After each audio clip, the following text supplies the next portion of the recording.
जय राधा माधव। श्रीमद् भगवत गीता के 18 पूर्ण अध्याय में मानव जाति कल्याण के लिए क्या कहा गया है।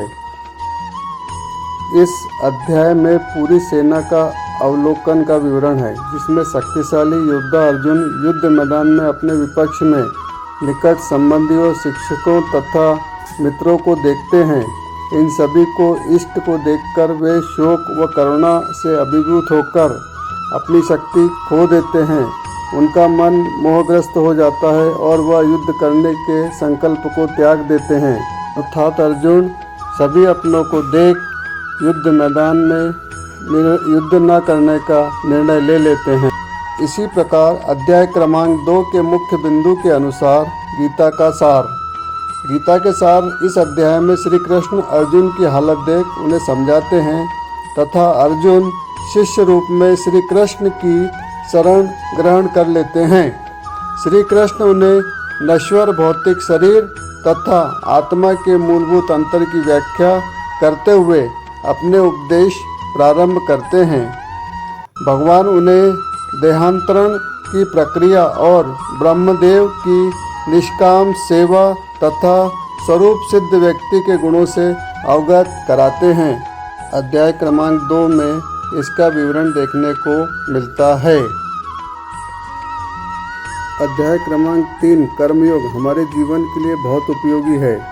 इस भौतिक युग में प्रत्येक व्यक्ति को किसी न किसी प्रकार के कर्म करना ही पड़ता है या किसी न किसी कर्म के में प्रवृत्त होना ही पड़ता है, परंतु ये ही कर्म इस जगत में उसे बांधेंगे अथवा मुक्त करेंगे। निष्काम भाव से परमेश्वर की प्रसन्नता के लिए किए गए कर्म उसे मनुष्य कर्म के नियम से मुक्ति दिलाते हैं।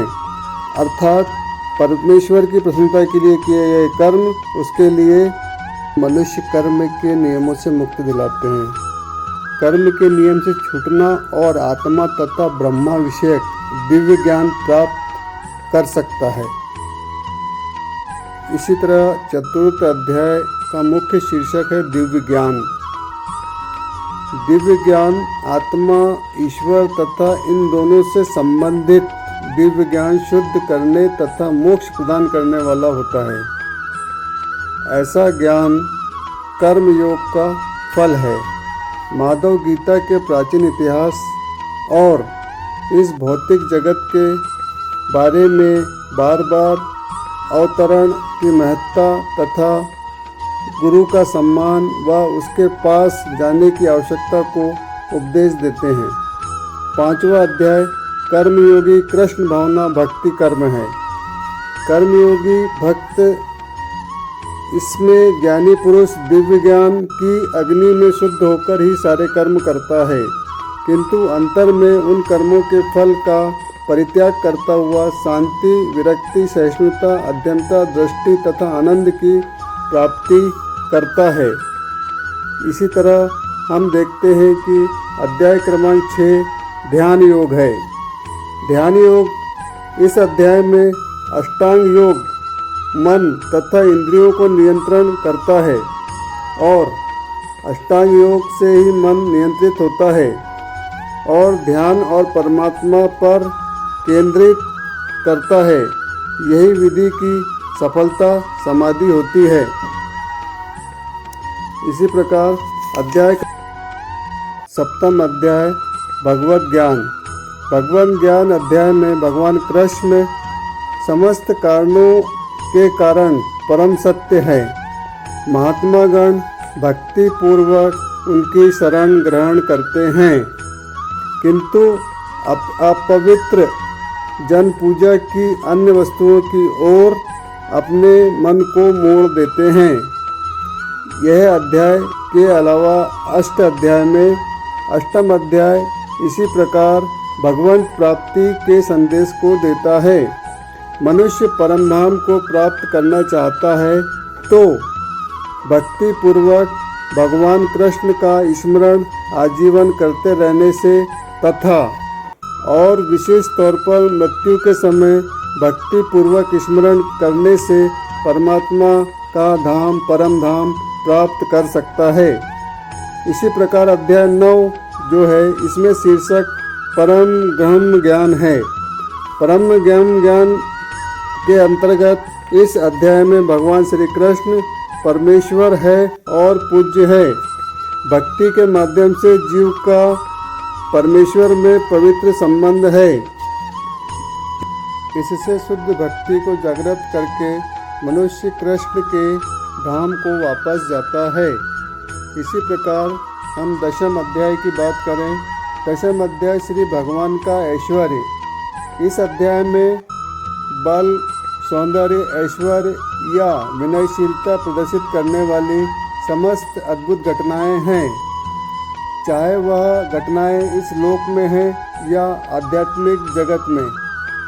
इसमें श्री कृष्ण की दैवी शक्तियाँ एवं ऐश्वर्य की आंशिक अभिव्यक्तियाँ हैं जो हमें ये घटनाएं दर्शाती है। समस्त कारणों के कारण स्वरूप तथा सर्वस्वरूप कृष्ण समस्त जीवों में परम पूजनीय कहलाते हैं। इसी प्रकार श्रीमद् भगवद गीता के 11वें अध्याय के अनुसार इसका मुख्य शीर्षक विराट रूप है। इसके अंतर्गत भगवान के विराट रूप का वर्णन किया गया है। भगवान कृष्ण अर्जुन को दिव्य दृष्टि प्रदान करते हैं और विशेष रूप से अपना अद्भुत असीम रूप प्रकट करते हैं। इस प्रकार अर्जुन भगवान के विराट रूप का दर्शन दिव्य दृष्टि से करते हैं। इस प्रकार वह अपनी दिव्यता स्थापित करते हैं, जिससे अर्जुन को उनके दिव्य रूप के दर्शन प्राप्त होते हैं। श्री कृष्ण कहते हैं कि उनका सर्व आकर्षक मानव रूप ही ईश्वर का आदि रूप है। मनुष्य शुद्ध भक्ति के द्वारा ही इस रूप का दर्शन कर सकता है। मनुष्य को यदि इस रूप का दर्शन करना है तो ईश्वर की भक्ति में लगना ही होगा।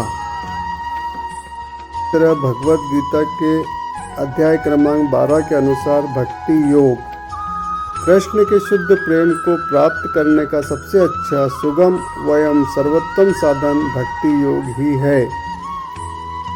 इस अध्याय में कृष्ण भक्ति योग के बारे में अर्जुन को समझाते हैं। इस परम पथ का अनुसरण करके या इस परम पथ का अनुसरण करने वाले में दिव्य गुण उत्पन्न हो जाते हैं।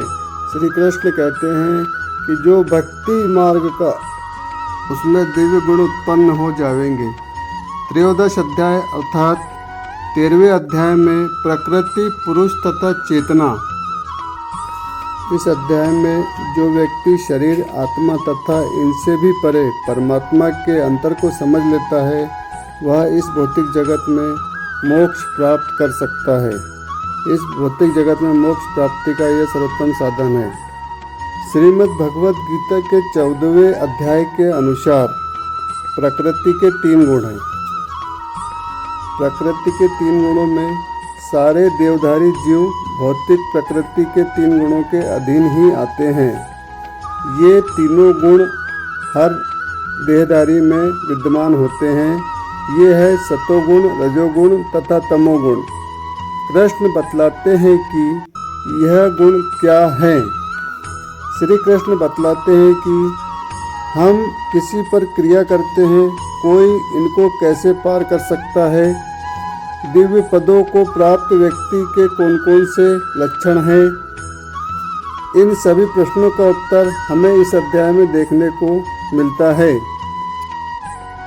श्रीमद् भगवद गीता के 15वें अध्याय में उसका शीर्षक पुरुषोत्तम योग है।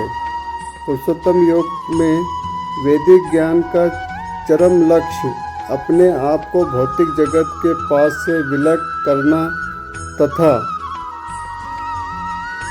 जो कृष्ण के परम स्वरूप को समझ लेता है वह उनकी शरण ग्रहण करके उनकी भक्ति में लग जाता है।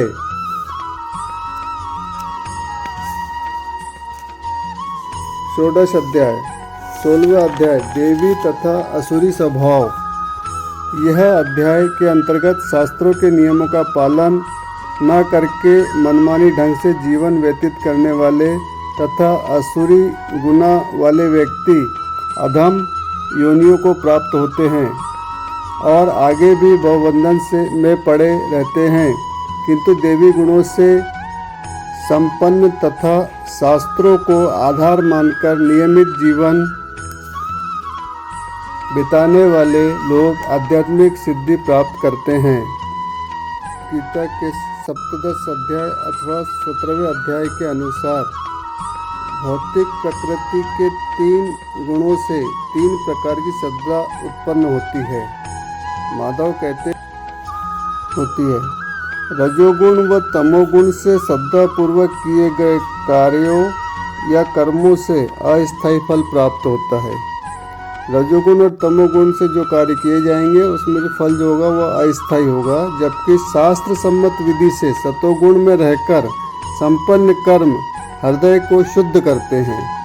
यह भगवान कृष्ण के प्रति शुद्ध श्रद्धा तथा भक्ति उत्पन्न करने वाले होते हैं।